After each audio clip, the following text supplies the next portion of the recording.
The fog settled heavily over late Victorian London, thick enough to blur the outlines of gas lamps and swallow the sound of distant horses on cobblestone streets. In the cramped alleys of Bristol and the poorer wards of Reading, people had learned to live with cold, hunger, and ghosts of sickness that drifted from home to home. But no menace chilled the air like the quiet terror shaped by the soft-spoken nurse named Amelia Dyer, a woman who moved with the gentleness of a caretaker and the careful restraint of someone who hid every dark impulse beneath layers of lace, propriety, and a perfectly polite smile. Her story did not begin with murder. It began instead in the dim interior of an old cottage in Pyle Marsh, where Amelia Elizabeth Hobley was born in 1837. Her father, a shoemaker with rough hands and a cautious manner, tried to hold the family together as her mother slipped deeper into mental instability, a condition worsened by typhus. Amelia was still a child when she learned that madness was not always loud. Her mother screamed sometimes, but more often she sat rocking, muttering to herself, pulling at her skin as though something crawled beneath it. Amelia watched her decline in silence, helping feed her, wash her, calm her during violent episodes. People later wondered if those years shaped Amelia's peculiar stillness, the way she seemed to detach from emotion, even in moments when most people would break. She learned early that pain was a thing to be endured, not expressed. And she learned, too, that no one looked too closely at suffering if it happened behind closed doors. The neighbors, after all, had seen her mother's condition, heard her shrieks, yet only occasionally knocked to offer help. They had their own problems, their own survival to worry about. Amelia understood that lesson deeply. In a crowded world, cruelty could hide easily in the gaps between other people's misery. She left home when she was old enough to apprentice as a corset maker, though she disliked the work. The future she wanted involved respectability, steady income, and the sort of opportunities middle-class Victorian society reserved for those who appeared refined. Nursing, in those days, was not a regulated profession. Anyone with a steady hand and a sympathetic expression could acquire work as a caregiver. Amelia possessed both, or at least she learned how to perform them convincingly. Her first husband, George Thomas, was much older, though she lied about her own age to make the gap appear smaller. His death a few years later left her with a small inheritance and a growing understanding of how money, death, and opportunity often intertwined in ways polite society pretended not to notice. It was around this time that Amelia encountered the grim reality of baby farming. In Victorian England, thousands of unmarried mothers found themselves cornered by social shame and economic desperation. A woman who conceived a child out of wedlock faced ruin, no respectable employment, no place in polite society, and no mercy from the law that punished fallen women far more harshly than the men who abandoned them. Many of these women turned to advertisements in newspapers for help. And there, nestled between requests for servants and offers of modest accommodations, Amelia noticed a category of postings that stirred both curiosity and calculation. Women claimed they would care for infants for a reasonable fee. Some offered adoption. Others promised to raise the child in a wholesome Christian home. Desperate mothers saw these notices as a lifeline. But more often than not, the people behind those ads were farmers not of crops, but of bobbies, taking in infants for money and allowing them to die through neglect. It was an unregulated industry that thrived in the shadows of a society more concerned with outward morality than the survival of its most vulnerable members. Amelia watched these transactions with quiet interest. The economics were brutally simple. Desperate mothers paid, baby farmers profited, and the infants, well, no one checked on them. Infant mortality was so common in Victorian England that a few extra deaths rarely raised suspicion. Certificates could be forged, causes of death could be fabricated, and no one had ever been held accountable for what everyone knew was happening. She saw not cruelty, but opportunity. By the time she married her second husband, William Dyer, her mind was already turning toward this secretive business. The marriage, however, was loveless and brief.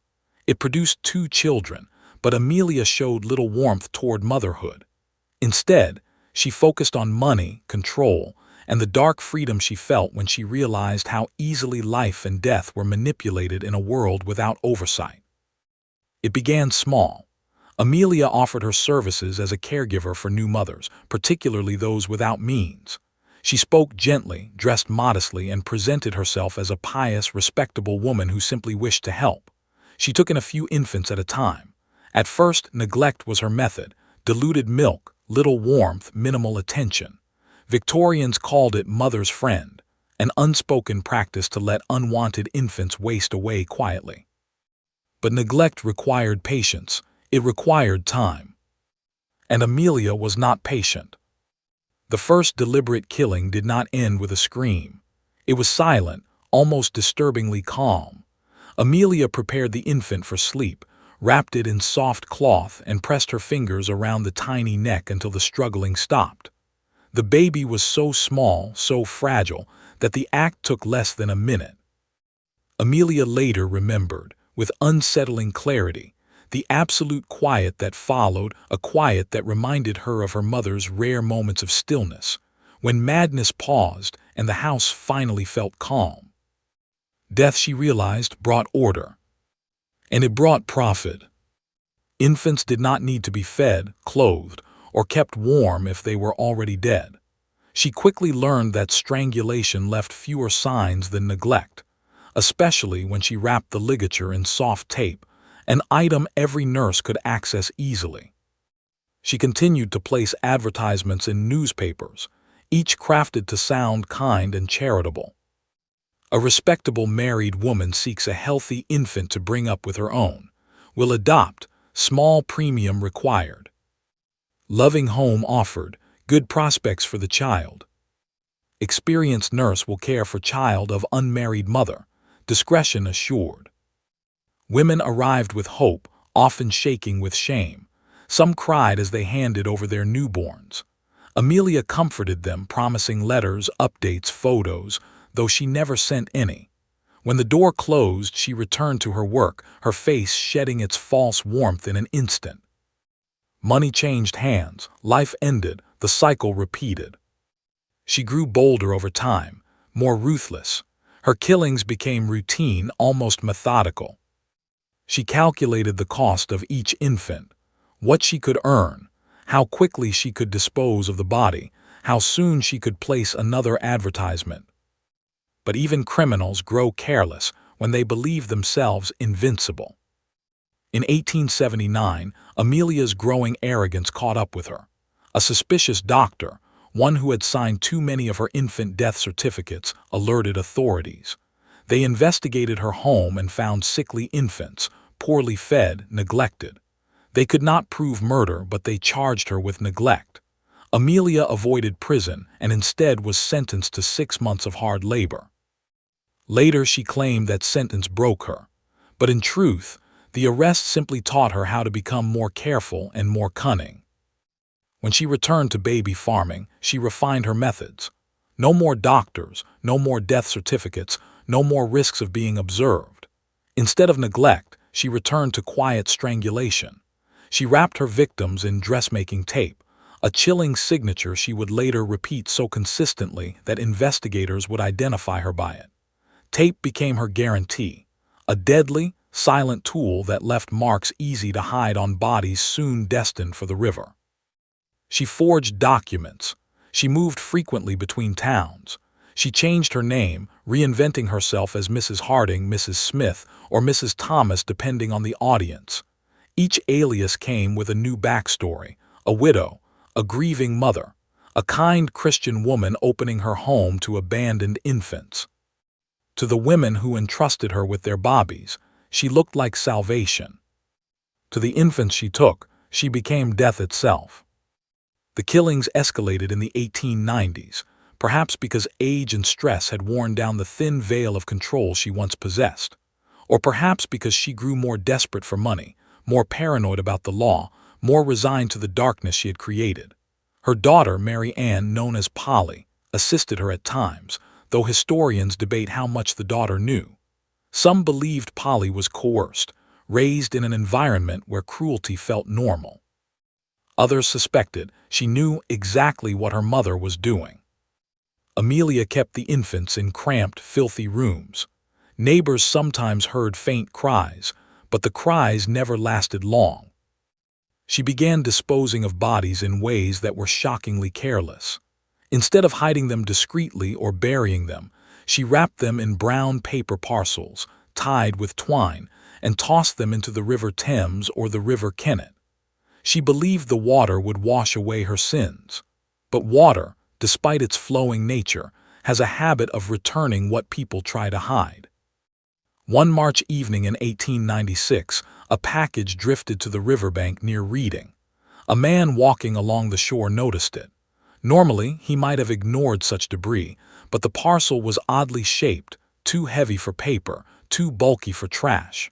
He approached, tore at the soggy wrapping, and recoiled at what lay inside.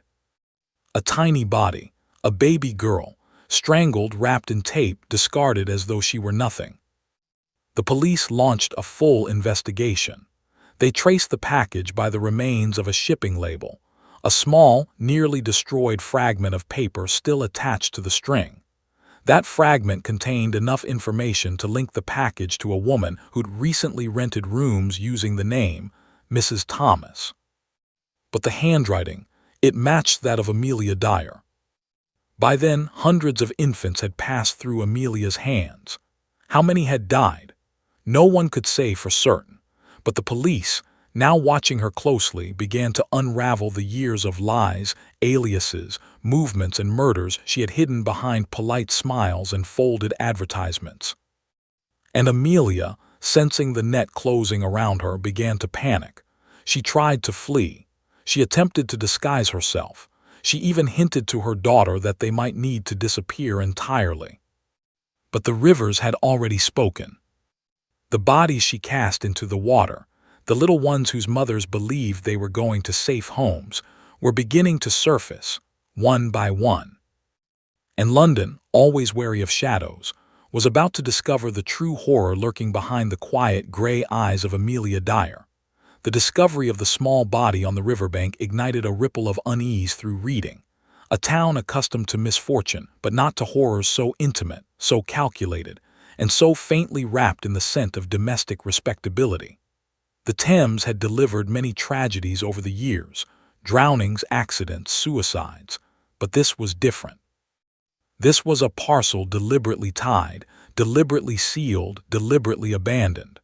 And in the sodden folds of its paper, police found the trace of something far more chilling than a mere accident: handwriting. It was the handwriting that caught Inspector James Anderson's eye when he examined the parcel in the station's dim office. The ink had run, blurred by water, but the curves of the letters were unmistakable, carefully looped, a touch old-fashioned, the script of a woman educated just enough to appear refined. The address fragment that remained was an advertisement-linked lodging, 26 Kensington Road. A name scribbled beneath it, barely readable, suggested Mrs. Thomas.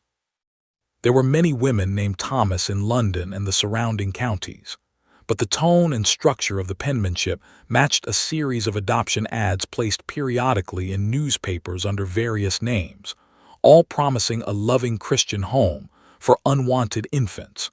Who was Mrs. Thomas? Who was the woman behind these ads? And why did she handle parcels that carried the weight and silence of death? Amelia Dyer, at that moment, sat in her rented lodging just a few miles away, unaware that a single waterlogged label had become her undoing. She always believed her system was foolproof. Paper dissolved in water, knots loosened, currents washed evidence away. But she underestimated the persistence of the river and the persistence of men who refused to ignore a dead child. As the investigation quietly widened, the police conducted discreet inquiries, questioning postal workers, landladies, and neighbors of properties recently rented by women fitting various descriptions. Amelia, meanwhile, continued her work with increasing paranoia. Her hands trembled as she filled out new adoption advertisements. She felt watched, though she couldn't explain why. The air around her felt heavier, as though the ghosts of the children she had killed were closing in. She had always relied on anonymity, different names, different rooms, quick moves, and the assumption that no one cared enough about the poor or their illegitimate infants to look twice. But she had grown careless in her latest operations, overwhelmed by the number of children she accepted, desperate for fees, and careless with bodies. Neighbors whispered about the cries that quickly fell silent. Landladies noticed her coming and going at odd hours. Suspicion grew like mold in damp corners. Her daughter, Polly, lived in that atmosphere of dread, though she rarely confronted her mother. Instead, she watched silently as Amelia sorted through stacks of letters sent by desperate women. "Please care for my baby," they pleaded. "I cannot keep her. Society will not forgive me. I have no income, no husband, no home. You are my last hope." Each letter came with money, sometimes all the woman had left. Amelia never opened the letters in her daughter's presence. She would retreat to a corner, slice open the envelopes, remove the bills, and tuck them away with mechanical efficiency. Then she would burn the letters in her small grate, watching the edges curl and blacken until no trace of the sender remained. Paper burned quickly. Bobby's did not. In early April of 1896, two officers, Detective Inspector Anderson and Sergeant James Bryant, stood outside the door of Amelia's rented home. They knocked, polite yet firm, expecting perhaps a woman of modest means, someone caught in a tangled web of misfortune. They did not expect the quiet figure who answered the door. Amelia greeted them with a calm, falsely pleasant expression, her gray hair neatly pinned, her dress simple but clean. She looked like a midwife, a nurse, someone who made tea for sick neighbors and prayed over infants. But her eyes betrayed her stillness. The officers noted her nervous fluttering, the way her gaze darted to the hallway behind them, as though she feared what might be seen. She invited them inside with reluctance, her fingers trembling as she adjusted her shawl. They stepped into a room that smelled faintly of disinfectant and rotting milk. There were piles of fabric scraps, papers, string, and most disturbingly, nurse's tape, the same type found wrapped around the neck of the infant pulled from the river. Amelia spoke cautiously, refusing to answer direct questions about children she had cared for. She insisted she provided adoption services, but offered no names, no locations, no surviving infants. When the officers pressed her, her polite facade cracked. She grew defensive, packing the room, wringing her hands, muttering under her breath about lies, conspiracies, and wicked people who wanted to see her ruined. The officers pretended to accept her explanations, nodding sympathetically. Then they left. But they did not leave the street. They stationed officers to watch her movements. They monitored her mail. They followed her when she walked to the marketplace. They observed every face that came to her door, every package she carried. And day by day, the investigation tightened around her like a noose. Meanwhile, Amelia sensed danger. She told Polly they needed to move again, new name, new house, new beginning. Polly, exhausted by years of secrecy, refused to run. "We can't keep doing this," she whispered one night. "People know, people talk." Amelia slapped her. "They know nothing." But Amelia was wrong. They would soon know everything. On April 3rd, police received new information from a woman who had recently handed her baby to a caretaker calling herself Mrs. Harding.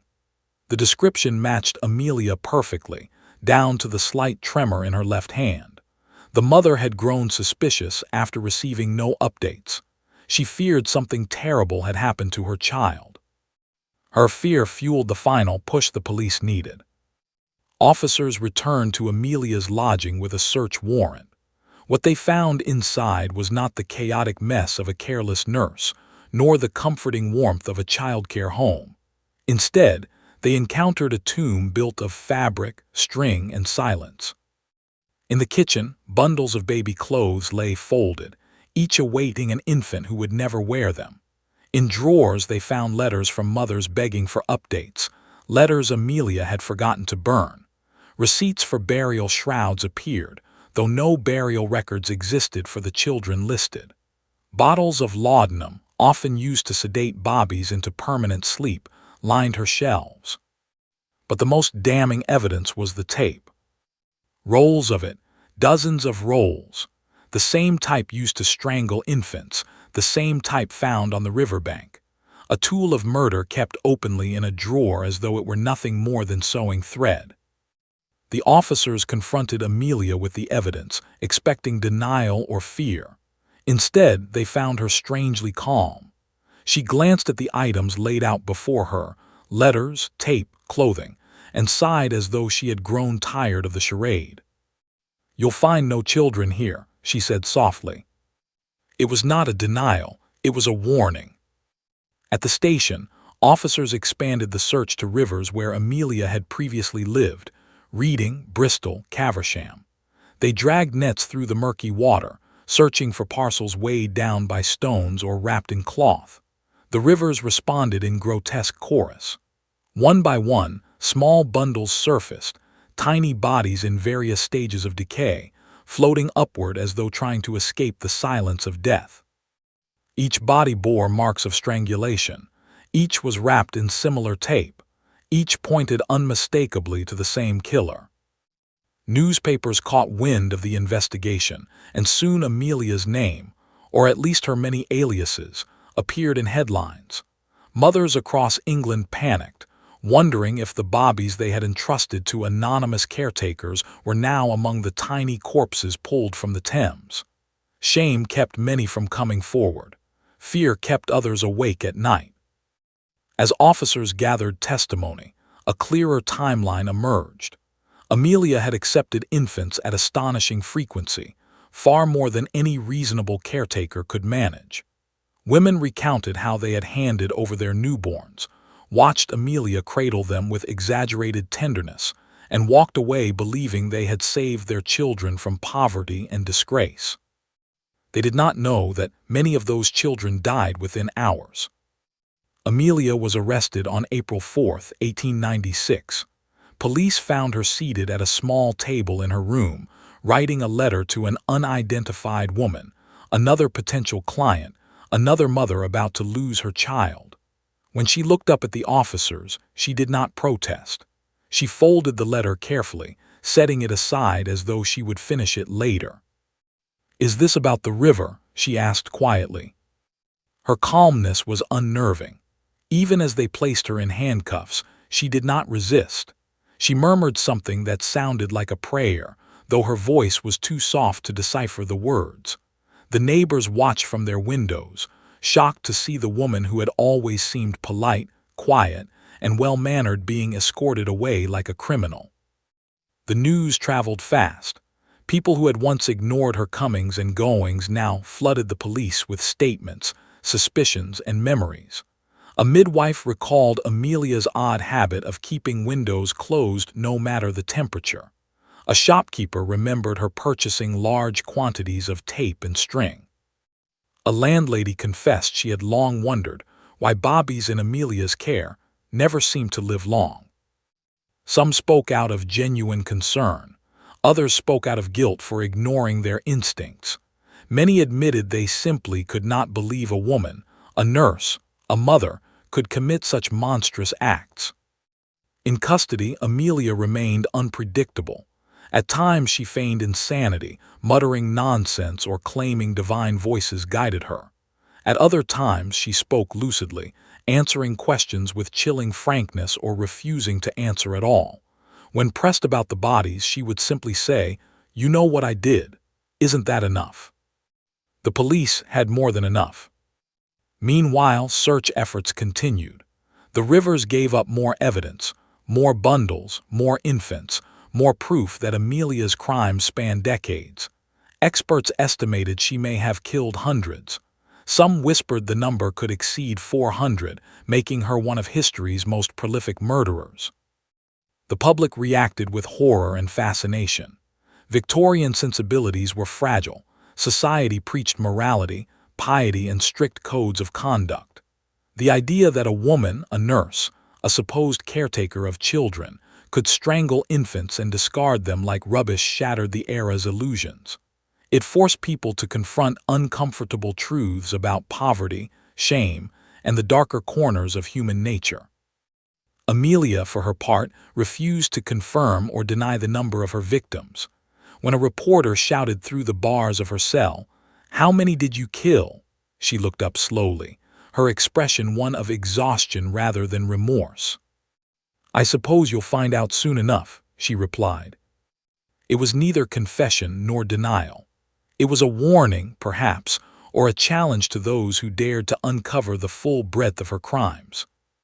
As the date of her trial approached, police continued gathering evidence: letters, adoption agreements, testimonies, and medical examinations of the recovered bodies.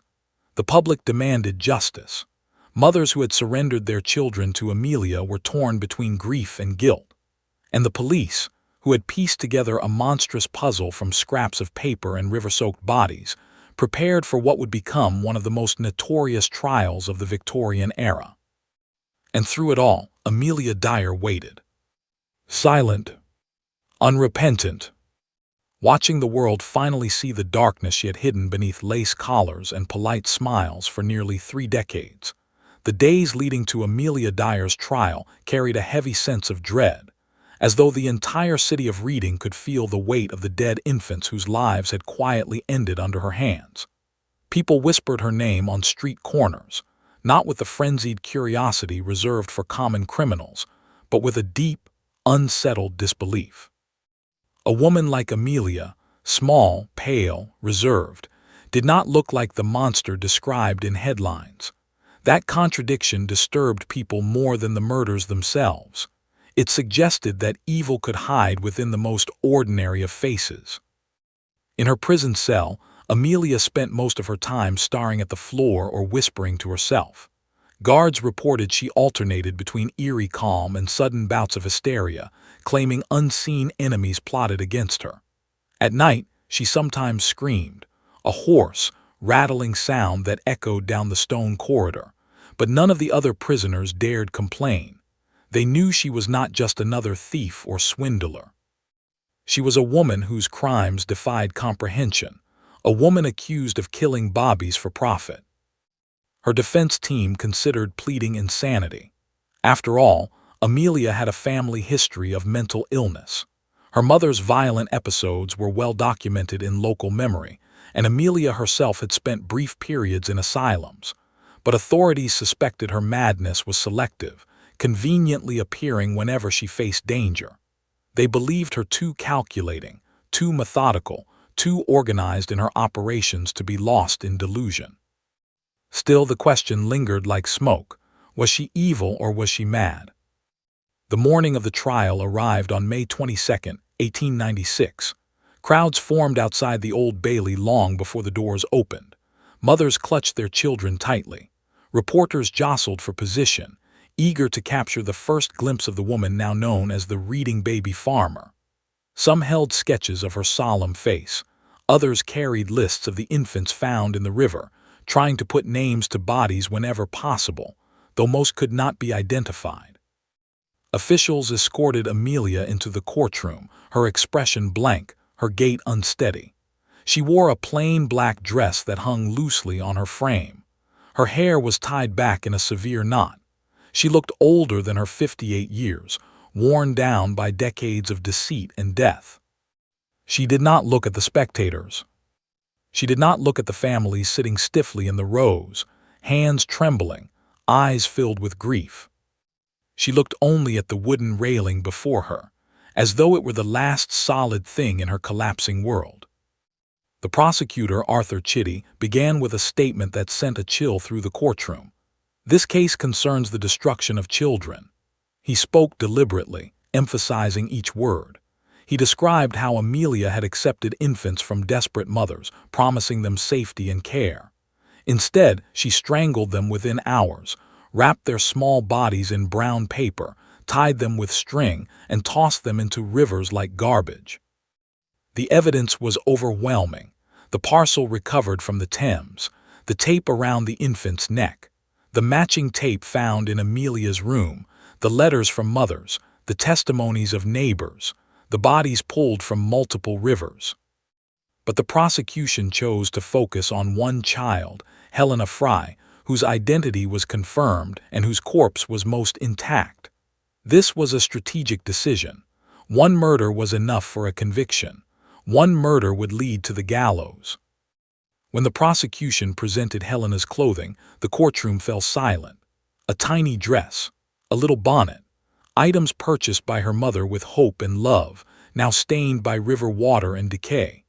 No one breathed as the prosecutor described Helena's last moments. How Amelia likely held her, how she wrapped the tape around her neck, how the struggle must have lasted long enough for the baby's tiny fingernails to scrape her own skin. Amelia showed no reaction. Her face remained composed, almost eerily detached. The defense attempted to argue she suffered from mental instability. They brought forward witnesses who claimed Amelia had been odd, withdrawn, unpredictable. They pointed to her mother's insanity, her time spent in asylums, her trembling hands, her erratic behavior in custody. They argued she had no true understanding of the consequences of her actions. But the prosecution countered with evidence of planning. Her forged documents, her aliases, her advertisements, her systematic disposal of bodies. Insanity does not require such organization, they argued. Madness does not produce careful knots tied with consistent method. Madness does not encourage a person to hide evidence, change names, and move houses strategically. At one point, Amelia's daughter Polly was called to testify. She entered the courtroom trembling, pale, her eyes red from weeks of sleepless nights. People leaned forward, wondering if she would expose her mother's crimes or defend her out of fear or loyalty. But Polly said very little. She spoke softly, explaining that she did not know what happened to the infants, that she suspected but could not prove, that her mother kept many secrets, locked doors, and burned letters. Her voice cracked as she said, "I wanted to believe she was helping them." The courtroom felt her pain, but her testimony did little to save Amelia. Then came the moment no one expected. When asked directly whether she was responsible for the death of Helena Fry, Amelia paused, lifting her head slowly. Her eyes, once vacant, now carried a strange clarity. "You must know," she said, her voice quiet but firm, "I am guilty." Gasps swept the courtroom. Even the judge appeared taken aback. Her confession was sudden, unprovoked, and delivered without emotion. It was not the breakdown of a tormented mind. It was the resignation of someone who knew the truth had finally swallowed her. With that single sentence, the trial was effectively over. The judge, Justice Hawkins, delivered the verdict swiftly. Amelia Dyer was found guilty of murder and sentenced to hang. The crowd outside erupted in a mixture of relief and rage. Some shouted prayers, others cursed her name. A few mothers collapsed in grief, overwhelmed by memories of bobbies they had surrendered to women like her, women who promised hope but delivered death. Amelia returned to her cell, where she waited for her execution date with unnerving calmness. Guards reported she rarely spoke, rarely ate, and rarely slept. She often sat motionless for hours, staring at the wall as though reviewing the